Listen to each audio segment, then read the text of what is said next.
Here is Arkansas Senator Tom Cotton. Senator, you and I predicted they would do this very thing, and they have enough Republican senators, I think, who are terrible on the issue of China, and they know who they are, to go right along with this. What can you tell us tonight about this move, potential move?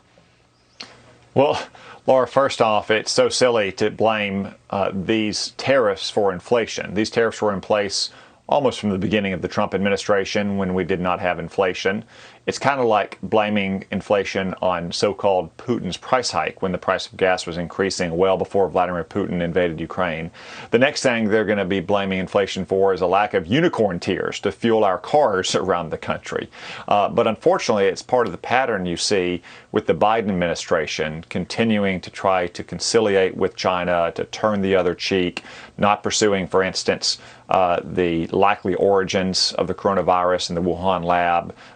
And regrettably, there are still a lot of Republicans in Washington and around the country who think that China should be primarily a trading partner, not confronted as our number one enemy and the gravest threat to America's prosperity, freedom, and safety in the 21st century. Well, I think the needle on the issue of China is moving. When you look at some of the public opinion polls, even whether people will be willing to spend more money to have goods not coming in from China, the numbers are surprisingly strong because, people get scared of free trade, free trade.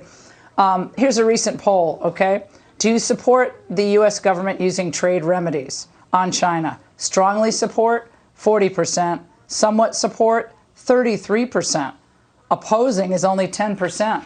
So to me, this is a bipartisan issue that the Republicans can continue to grow support among minorities and others who know that Americans need American-made goods here to have American jobs and a middle class that sings with economic growth.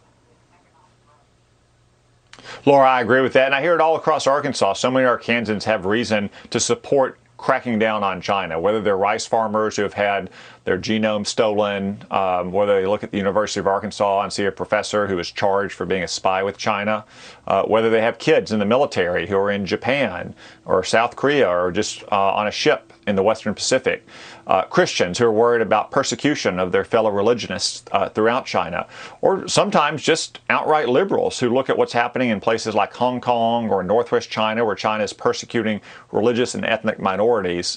There are a lot of Arkansans who want to crack down on China. That's a message that I suspect resonates in every other state as well, and I wish more politicians in Washington listened to it.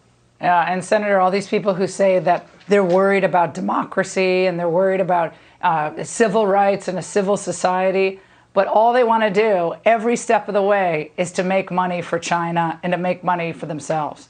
I don't understand. How are you pro-democracy and pro-China? It makes no sense. Senator, thank you.